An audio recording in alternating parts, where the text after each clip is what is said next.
Este audiolivro é produzido pela Sociedade do Audiolivro, com narração de Youssef Barros. Inscreva-se, curta, comente e compartilhe. Se esse conteúdo foi útil, considere contribuir com qualquer quantia, para que todos os dias possamos trazer novos conteúdos e contribuir com a promoção da literatura. Uma boa leitura a todos.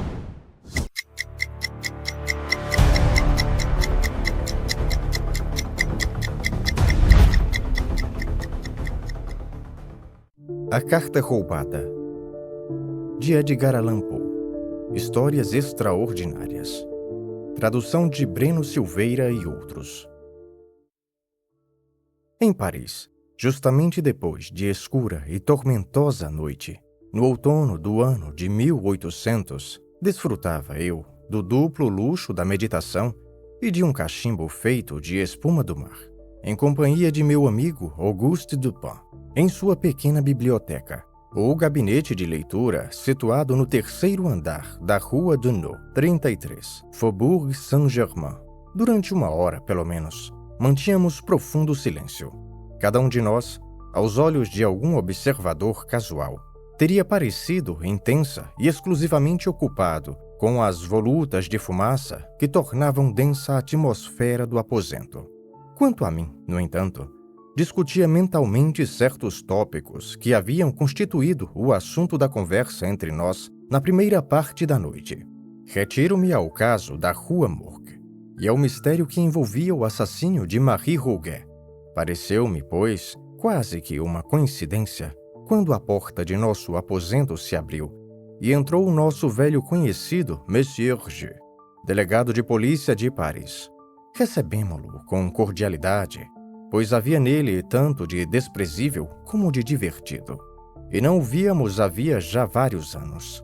Tínhamos estado sentados no escuro, e à entrada do visitante, Dupin se ergueu para acender a luz, mas sentou-se de novo sem o fazer, depois que G. nos disse que nos visitava para consultar-nos, ou melhor, para pedir a opinião de meu amigo sobre alguns casos oficiais que haviam lhe causado grandes transtornos. Se trata de um caso que requer reflexão, disse Dupin, desistindo de acender a mecha. Será melhor examinado no escuro.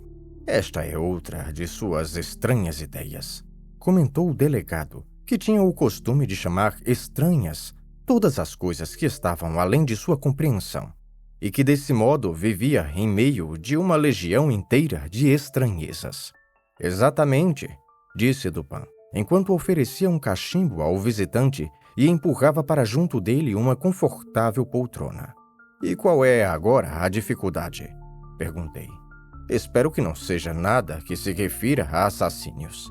Oh, não, nada disso. Trata-se, na verdade, de um caso muito simples, e não tenha dúvida de que podemos resolvê-lo satisfatoriamente. Mas depois pensei que Dupin talvez gostaria de conhecer alguns dos seus pormenores, que são bastante estranhos. Um caso simples e estranho, comentou Dupin.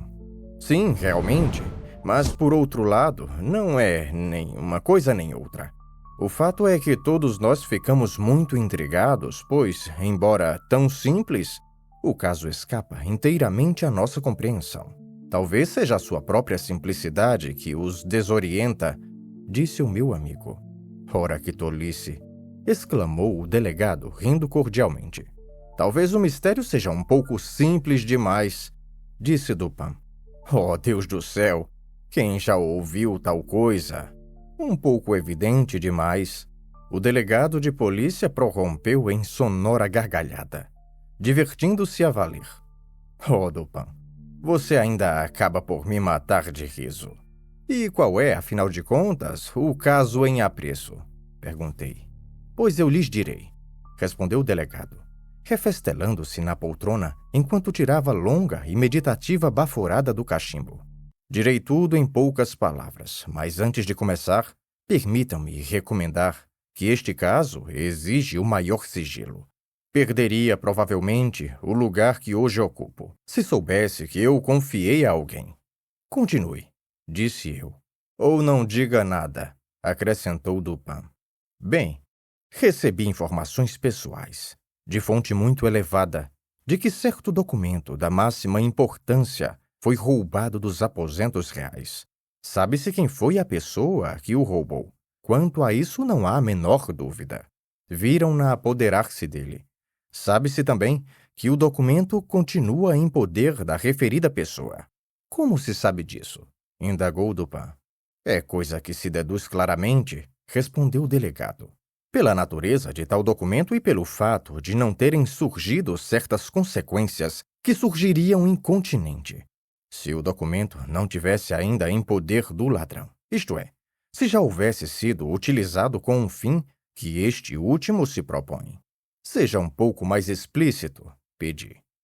Bem, atrevo-me a dizer que esse documento dá a quem o possua um certo poder, no meio em que tal poder é imensamente valioso. O delegado apreciava muito as tiradas diplomáticas. Ainda não entendo bem, disse Dupin. Não? Bem, a exibição desse documento a uma terceira pessoa cujo nome não mencionarei comprometeria a honra de uma personalidade da mais alta posição. E tal fato concede à pessoa que possui o documento ascendência sobre essa personalidade ilustre, cuja honra e tranquilidade se acham, assim, ameaçadas. Mas essa ascendência, intervim, depende de que o ladrão saiba que a pessoa roubada o conhece. Quem se atreveria? O ladrão, disse G, é o ministro D, que se atreve a tudo, quanto o que é digno como o que é indigno de um homem. O roubo foi cometido de modo não só engenhoso como ousado. O documento em questão, uma carta, para sermos francos, foi recebida pela personalidade roubada quando esta se encontrava a sós em seus aposentos. Quando a lia foi subitamente interrompida pela entrada de outra personalidade de elevada posição, de quem desejava particularmente ocultar a carta. Após tentar às pressas, e em vão, metê-la numa gaveta, foi obrigada a colocá-la, aberta como estava, sobre uma mesa. O sobrescrito, porém, estava em cima e o conteúdo, por conseguinte, ficou resguardado. Nesse momento entra o ministro D. Seus olhos de lince perceberam imediatamente a carta e ele reconhece a letra do sobrescrito. Observa a confusão da destinatária e penetra em seu segredo. Depois de tratar de alguns assuntos, na sua maneira apressada de sempre, tira do bolso uma carta parecida com outra em questão. Abre-a, finge lê-la, e depois coloca-a bem ao lado da primeira. Torna a conversar, durante uns 15 minutos sobre assuntos públicos. Por fim, ao retirar-se, tira de cima da mesa a carta que não lhe pertencia. Seu verdadeiro dono viu tudo, certamente, mas não ousou chamar-lhe a atenção em presença da terceira personagem, que se achava ao seu lado. O ministro retirou-se, deixando sua carta, uma carta sem importância, sobre a mesa. Aí tem você, disse-me Dupin, exatamente o que seria necessário para tornar completa a tal ascendência. O ladrão sabe que a pessoa roubada o conhece. Sim, confirmou o delegado. E o poder conseguido dessa maneira tem sido empregado há vários meses para fins políticos. Até um ponto muito perigoso. A pessoa roubada está cada dia mais convencida de que é necessário reaver a carta. Mas isso, por certo, não pode ser feito abertamente. Por fim, levada ao desespero, encarregou-me dessa tarefa. Não lhe teria sido possível, creio eu, disse Dupin, em meio a uma perfeita espiral de fumaça, escolher ou sequer imaginar um agente mais sagaz. Você me lisonjeia, respondeu o delegado. Mas é possível que haja pensado mais ou menos isso. Está claro, como acaba de observar, disse eu, que a carta se encontra ainda em poder do ministro. Pois é a posse da carta, e não qualquer emprego da mesma, que lhe confere poder. Se ele a usar, o poder se dissipa. Certo, concordou G. E foi baseado nessa convicção que principiei a agir. Meu primeiro cuidado foi realizar uma pesquisa completa no hotel em que mora o ministro. A principal dificuldade reside no fato de ser necessário fazer tal investigação sem que ele saiba. Além disso, preveniram-me do perigo, caso ele venha a suspeitar de nosso propósito. Mas, disse eu, o senhor está perfeitamente a par dessas investigações? A polícia parisiense já fez isso muitas vezes anteriormente. É verdade. Por essa razão, não me desesperei. Os hábitos do ministro me proporcionam, sobretudo, uma grande vantagem. Com frequência, passa a noite toda fora de casa. Seus criados não são numerosos. Dorme longe do apartamento de seu amo e, como quase todos são napolitanos, não é difícil fazer com que se embriaguem. Como sabe, tenho chaves que podem abrir qualquer aposento ou gabinete em Paris. Durante 3 meses não houve uma noite sequer em que eu não me empenhasse, pessoalmente, em esquadrinhar o Hotel D. Minha honra está em jogo, e para mencionar um grande segredo, a recompensa é enorme. De modo que não abandonarei as pesquisas enquanto não me convencer inteiramente de que o ladrão é mais astuto do que eu. Creio haver investigado todos os cantos e esconderijos em que o papel pudesse estar oculto. Mas não seria possível, lembrei, que, embora a carta possa estar em poder do ministro, como indiscutivelmente está, ele a tenha escondido em outro lugar que sua própria casa? É pouco provável, respondeu Dupin.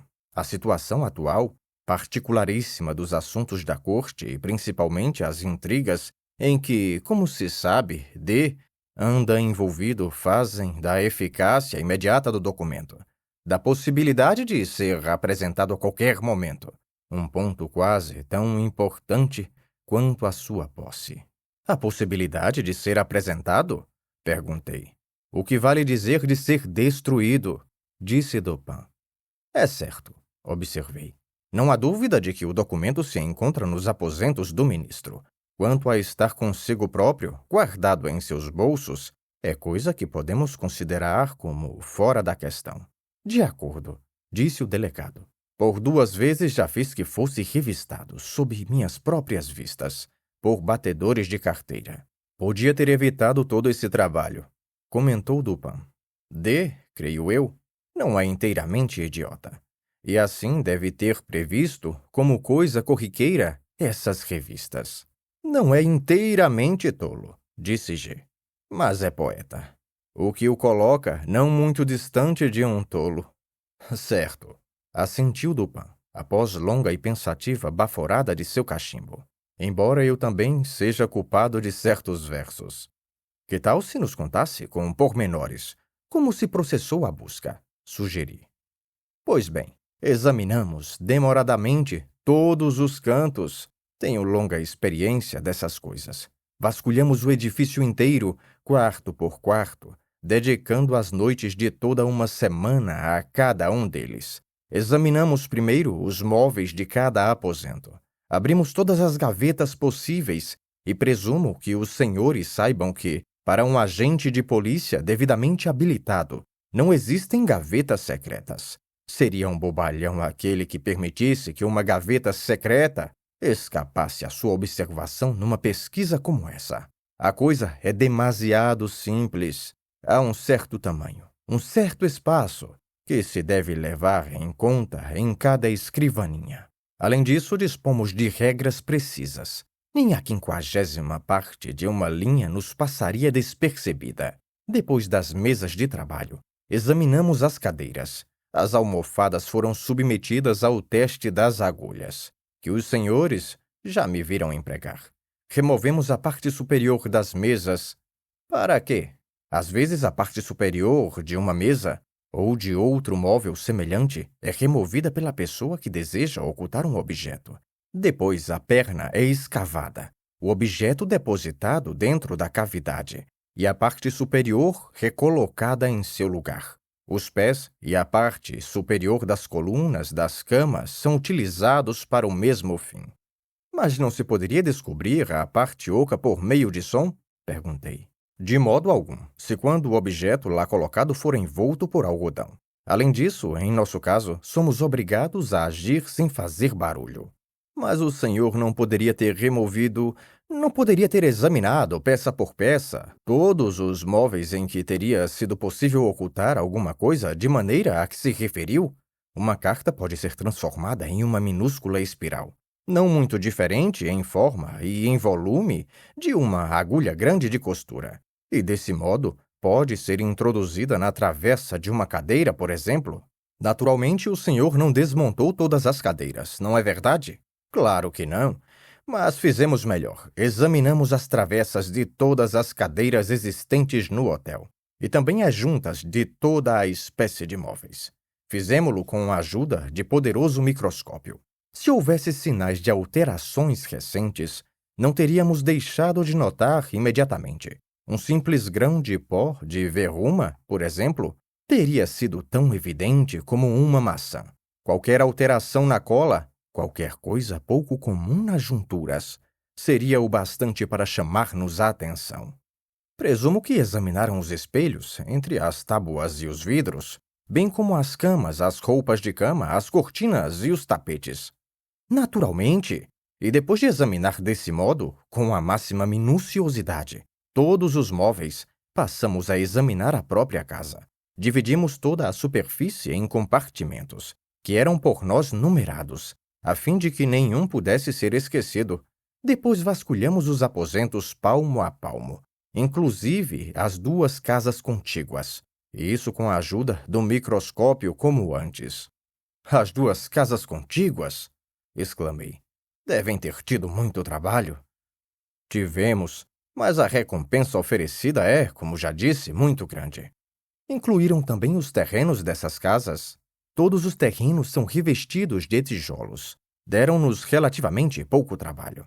Examinamos o musgo existente entre os tijolos, verificamos que não havia nenhuma alteração.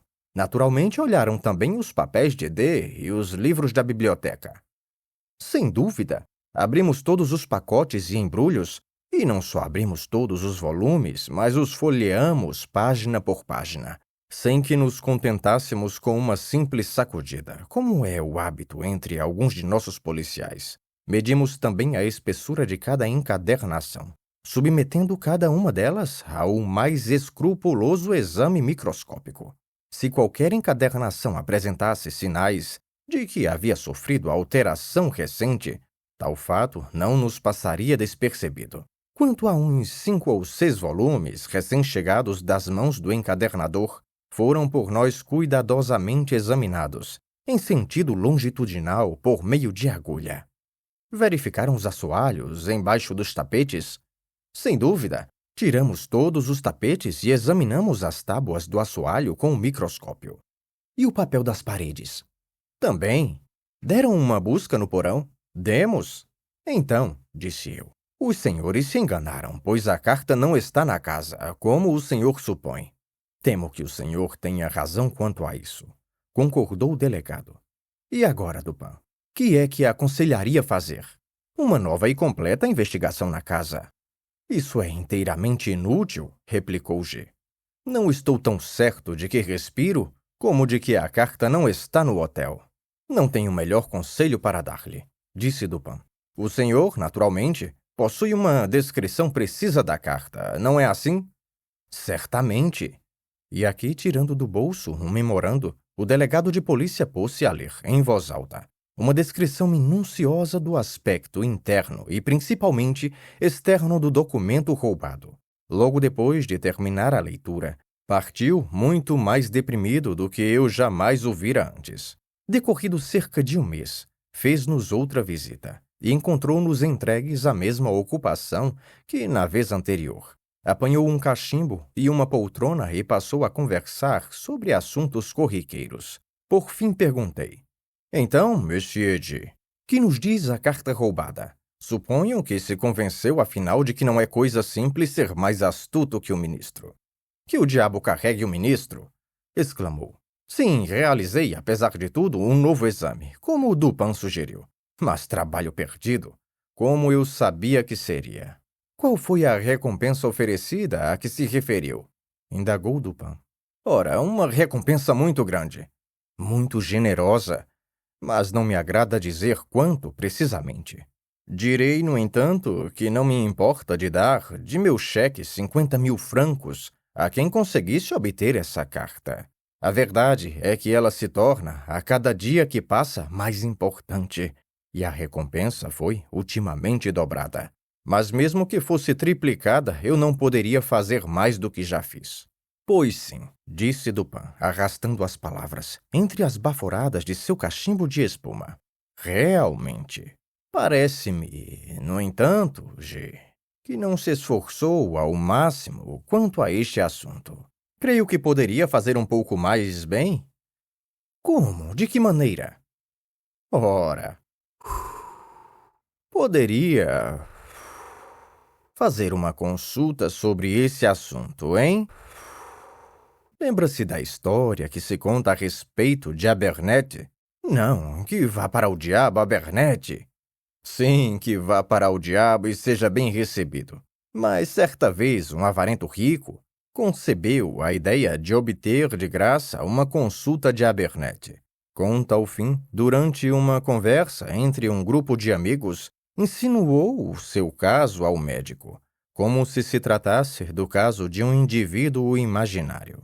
Suponhamos, disse o avaro, que seus sintomas sejam tais e tais. Nesse caso, que é que o doutor lhe aconselharia tomar? Tomar? Aconselharia, claro, que tomasse um conselho. Mas, disse o delegado, um tanto desconcertado, estou inteiramente disposto a ouvir um conselho e a pagar por ele. Daria realmente 50.000 francos a quem quer que me ajudasse nesse assunto. Nesse caso, respondeu Dupin, abrindo uma gaveta e retirando um livro de cheques. Pode encher um cheque nessa quantia. Quando houver assinado, eu lhe entregarei a carta. Fiquei perplexo. O delegado parecia fulminado por um raio. Durante alguns minutos permaneceu mudo e imóvel, olhando, incrédulo e boquiaberto. O meu amigo, com os olhos quase a saltar-lhe das órbitas, depois parecendo voltar, de certo modo, a si, apanhou uma caneta e, após várias pausas e olhares vagos, preencheu finalmente um cheque de 50.000 francos, entregando-o por cima da mesa a Dupin. Este o examinou cuidadosamente e o colocou na carteira. Depois, abrindo uma escrivaninha, tirou dela uma carta e entregou-a ao delegado de polícia. O funcionário apanhou-a, tomando como que de um espasmo de alegria. Abriu-a com as mãos trêmulas. Lançou rápido olhar ao seu conteúdo e depois, agarrando a porta e lutando por abri-la, precipitou-se, por fim, sem a menor cerimônia, para fora do apartamento e da casa, sem proferir uma única palavra desde o momento em que Dupin lhe pediu para preencher o cheque. Depois de sua partida, meu amigo entrou em algumas explicações. A polícia parisiense, disse ele, é extremamente hábil à sua maneira. Seus agentes são perseverantes, engenhosos, astutos e perfeitamente versados nos conhecimentos que seus deveres parecem exigir de modo especial. Assim, quando G nos contou pormenorizadamente a maneira pela qual realizou suas pesquisas no Hotel D, não tive dúvida de que efetuara uma investigação satisfatória. Até o ponto a que chegou seu trabalho? Perguntei. Sim, respondeu Dupin. As medidas adotadas não foram apenas as melhores que poderiam ser tomadas, mas realizadas com absoluta perfeição. Se a carta estivesse depositada dentro do raio de suas investigações, esses rapazes, sem dúvida, a teriam encontrado. Ri simplesmente, mas ele parecia haver dito tudo aquilo com a máxima seriedade. As medidas, pois, prosseguiu, eram boas em seu gênero e foram bem executadas. Seu defeito residia em serem inaplicáveis ao caso e ao homem em questão.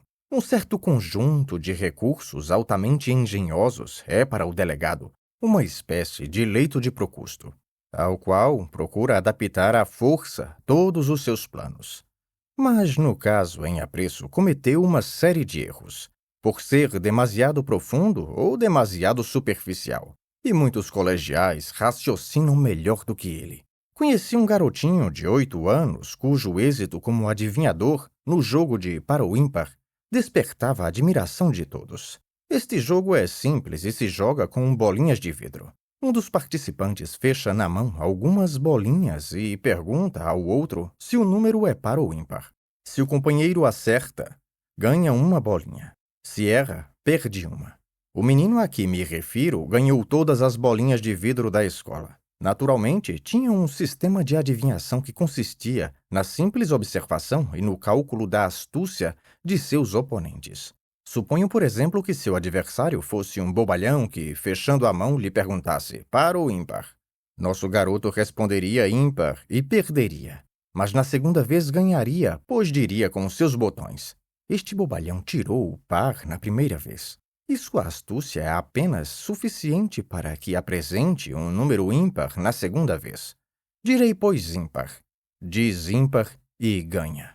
Ora, com um simplório um pouco menos tolo que o primeiro, ele teria raciocinado assim. Este sujeito viu que, na primeira vez, eu disse ímpar, e na segunda proporá a si mesmo, levando por um impulso a variar de ímpar para par, como fez o primeiro simplório. Mas, pensando melhor, acha que essa variação é demasiado simples e finalmente resolve-se a favor do par, como antes. Eu, por conseguinte, direi par, e diz par e ganha. Pois bem, esse sistema de raciocínio de nosso colegial, que seus companheiros chamavam sorte, o que era em última análise? Simplesmente, respondi, uma identificação do intelecto do nosso raciocinador com o de seu oponente. De fato, assentiu Dupin. E quando perguntei ao menino de que modo efetuava essa perfeita identificação, na qual residia o teu êxito, recebi a seguinte resposta. Quando quero saber até que ponto alguém é inteligente, estúpido, bom ou mau, ou quais são os seus pensamentos no momento, modelo a expressão de seu rosto, tão exatamente quanto possível, de acordo com a expressão da referida pessoa, e depois espero para ver quais são os sentimentos ou pensamentos que surgem em meu cérebro ou em meu coração, para combinar ou corresponder à expressão.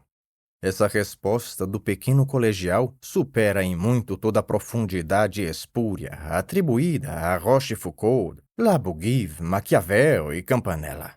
E a identificação, acrescentei, do intelecto do raciocinador com o de seu oponente depende, se é que o compreendo bem, da exatidão com que o intelecto deste último é medido. Em sua avaliação prática depende disso, confirmou Dupin. E se o delegado e toda a sua corte têm cometido tantos enganos, isso se deve, primeiro, a uma falha nessa identificação, e segundo, uma apreciação inexata, ou melhor, a uma não apreciação da inteligência daqueles com quem se metem. Consideram engenhosas apenas as suas próprias ideias e, ao procurar alguma coisa que se ache escondida, não pensam senão nos meios em que eles próprios teriam empregado para escondê-la.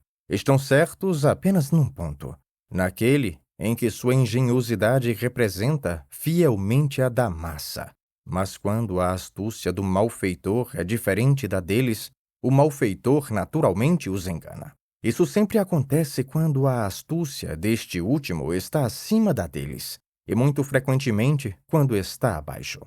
Não variam seu sistema de investigação, na melhor das hipóteses, quando são instigados por algum caso insólito ou por alguma recompensa extraordinária, ampliam ou exageram os seus modos de agir habituais, sem que se afastem, no entanto, de seus princípios. No caso de D, por exemplo, que fizeram para mudar sua maneira de agir?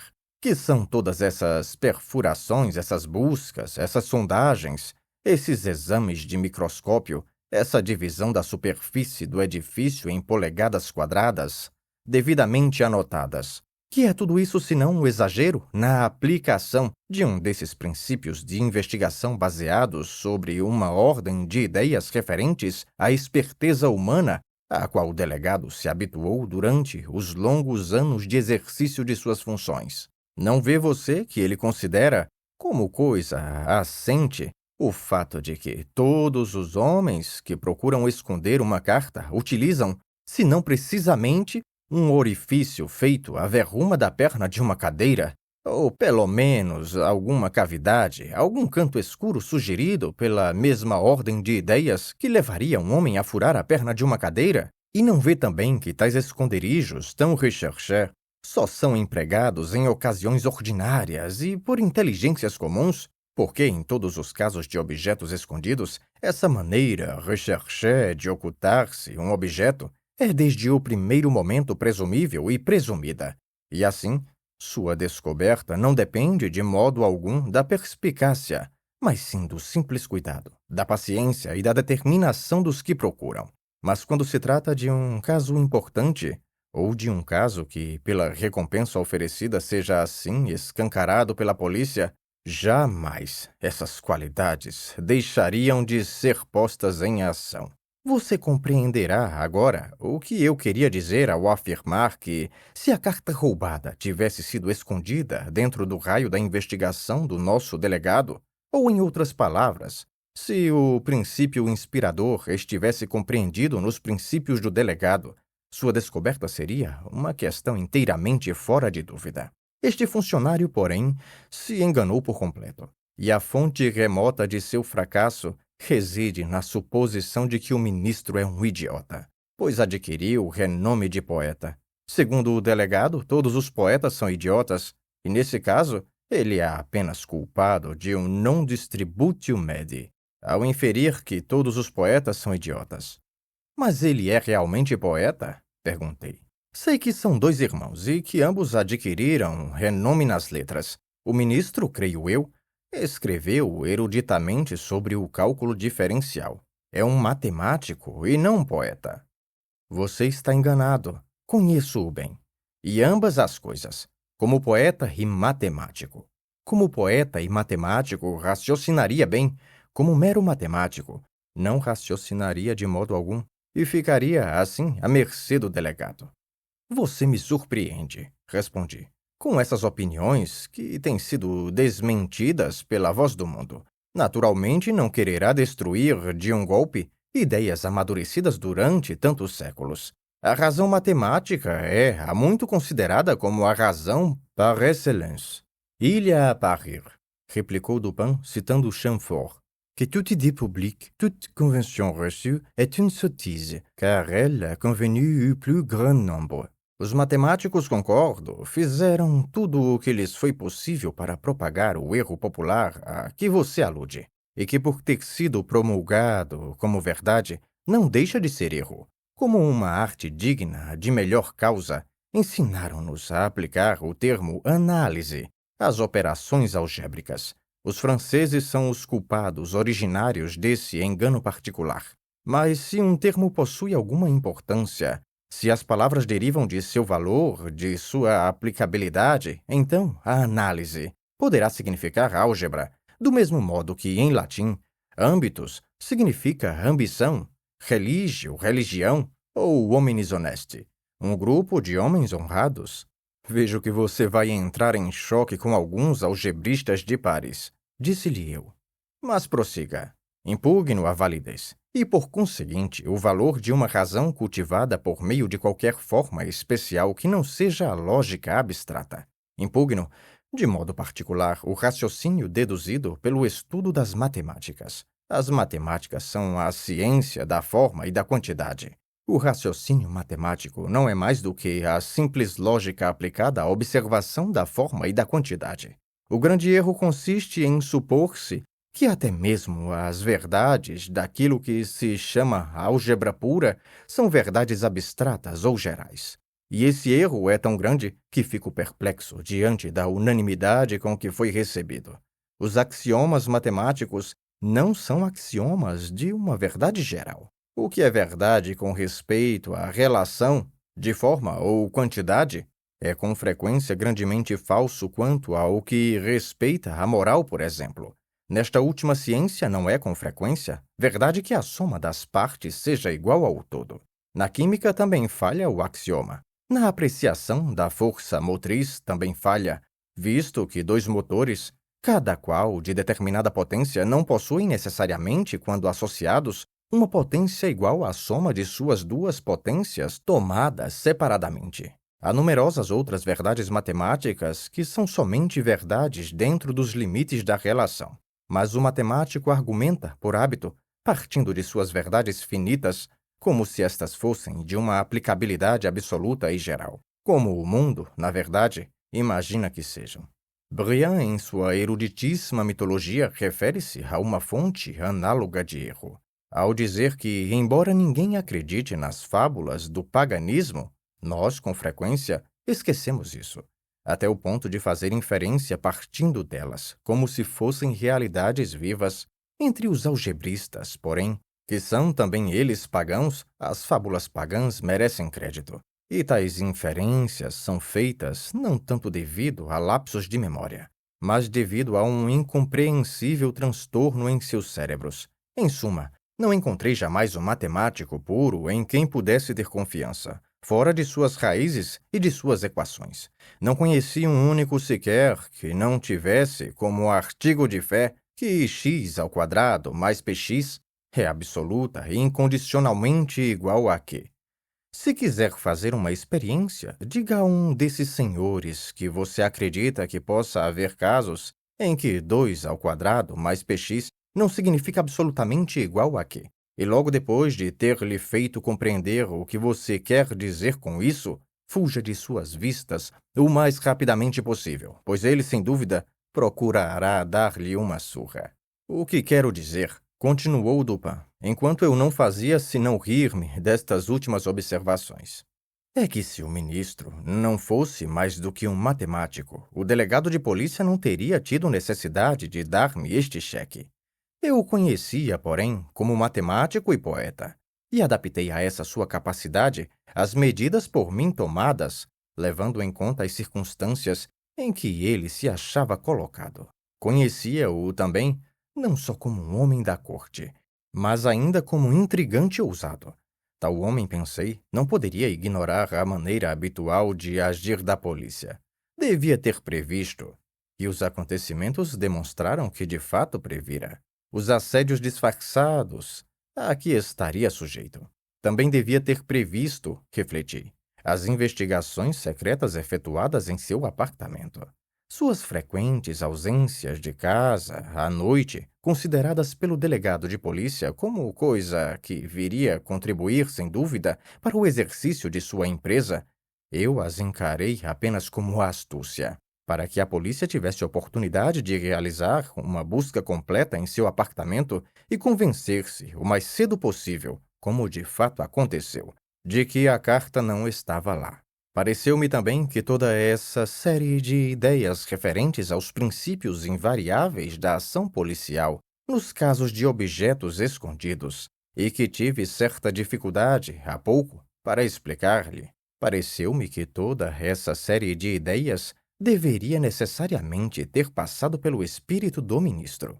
Isso o levaria, imperativamente, a desdenhar todos os esconderijos habituais. Não poderia ser tão ingênuo que deixasse de ver que os lugares mais intrincados e remotos de seu hotel seriam tão visíveis como um armário para os olhos, as pesquisas, as varrumas e os microscópios do delegado. Percebia, em suma, que ele seria levado, instintivamente, a agir com simplicidade, se não fosse conduzido a isso por simples deliberação. Você talvez se recorde com que gargalhadas desesperadas o delegado acolheu em nossa primeira entrevista a minha sugestão de que era bem possível que esse mistério o perturbasse tanto devido ao fato de ser demasiado evidente. Sim, lembro-me bem de como ele se divertiu. Pensei mesmo que ele iria ter convulsões de tanto rir. O mundo material, prosseguiu Dupin, contém muitas analogias estritas com o imaterial, e desse modo, um certo matiz de verdade foi dado ao dogma retórico, a fim de que a metáfora, ou o símile, pudesse dar vigor a um argumento, bem como embelezar uma descrição. A princípio da vis inerte, por exemplo, parece ser idêntico tanto na física como na metafísica. Não é menos certo quanto ao que se refere à primeira, que um corpo volumoso se põe em movimento com mais dificuldade do que um pequeno, e que o seu momentum subsequente está em proporção com essa dificuldade, e que, quanto à segunda, os intelectos de maior capacidade, enquanto mais potentes, mais constantes e mais acidentados em seus movimentos do que os de grau inferior, são, não obstante, mais lentos, mais embaraçados e cheios de hesitação ao iniciar seus passos. Mais ainda, você já notou quais são os anúncios nas portas das lojas que mais atraem a atenção? Jamais pensei no assunto, respondi. Há um jogo de enigmas, replicou ele. que se faz sobre o mapa. Um dos jogadores pede ao outro que encontre determinada palavra. Um nome de cidade, rio, estado ou império. Qualquer palavra, em suma, compreendida na extensão variegada e intrincada do mapa. Um novato no jogo geralmente procura embaraçar seus adversários, indicando nomes impressos com as letras menores. Mas os acostumados ao jogo escolhem palavras que se estendem, em caracteres grandes, de um lado a outro do mapa. Estes últimos, como acontece com os cartazes excessivamente grandes existentes nas ruas, escapam à observação justamente por serem demasiado evidentes. E aqui, o esquecimento material é precisamente análogo à desatenção moral, que faz com que o intelecto deixe passar despercebidas considerações demasiado palpáveis, demasiado patentes. Mas esse é um ponto, ao que parece, que fica um tanto acima ou um pouco abaixo da compreensão do delegado. Ele jamais achou provável ou possível que o ministro houvesse depositado a carta bem debaixo do nariz de toda a gente, a fim de evitar que alguma daquela gente a descobrisse. Mas quanto mais refletia eu a temerária, arrojada e brilhante ideia de D, pensando no fato de que ele devia ter sempre esse documento à mão, se é que pretendia empregá-lo com êxito, e ainda na evidência decisiva conseguida pelo delegado de que a carta não se achava escondida dentro dos limites de uma investigação ordinária. Tanto mais me convencia de que, para ocultá-la, o ministro lançara mão do compreensível e sagaz expediente de não tentar escondê-la de modo algum. Convencido disso, muni-me de óculos verdes e, uma bela manhã, como se o fizesse por simples acaso, procurei o ministro em seu apartamento. Encontrei D. em casa, bocejando, vadiando e perdendo o tempo como sempre, e pretendendo estar tomado do mais profundo inui. Ele é, talvez, o homem mais enérgico que existe, mas isso unicamente quando ninguém o vê. Para estar de acordo com seu estado de espírito, queixei-me da minha vista fraca e lamentei a necessidade de usar óculos, através dos quais examinava, com a máxima atenção e minuciosidade, o apartamento, enquanto fingia estar atento unicamente à conversa. Prestei atenção especial a uma ampla mesa, junto à qual ele estava assentado e onde se viam, em confusão, várias cartas e outros papéis, bem como um dos 2 instrumentos musicais e alguns livros. Depois de longo e meticuloso exame, vi que ali nada existia que despertasse particularmente qualquer suspeita. Por fim, meus olhos, ao percorrer o aposento, depararam com um vistoso porta-cartas de papelão filigranado, dependurado de uma desbotada fita azul, presa bem no meio do consolo da lareira. Nesse porta-cartas, que tinha 3 ou 4 divisões, havia 5 ou 6 cartões de visita e uma carta solitária. Esta última estava muito suja e amarrotada e quase rasgada ao meio, como se alguém, num primeiro impulso, houvesse pensado em inutilizá-la, como coisa sem importância, mas depois mudado de opinião. Tinha um grande selo negro, com a inicial D bastante visível, e era endereçada, numa letra diminuta e feminina, ao próprio ministro. Estava enfiada de maneira descuidada e, ao que parecia, até mesmo desdenhosa, numa das divisões superiores do porta-cartas. Mal lancei os olhos sobre a carta, concluí que era aquela que eu procurava. Era, na verdade, sob todos os aspectos, radicalmente diferente da que o delegado nos descrevera de maneira tão minuciosa. Na que ali estava, o selo era negro e a inicial um D. Na carta roubada, o selo era vermelho e tinha as armas ducais da família S. Aqui, o endereço do ministro fora traçado com letra feminina muito pequena. Na outra, o sobrescrito, dirigido a certa personalidade real, era acentuadamente ousado e incisivo.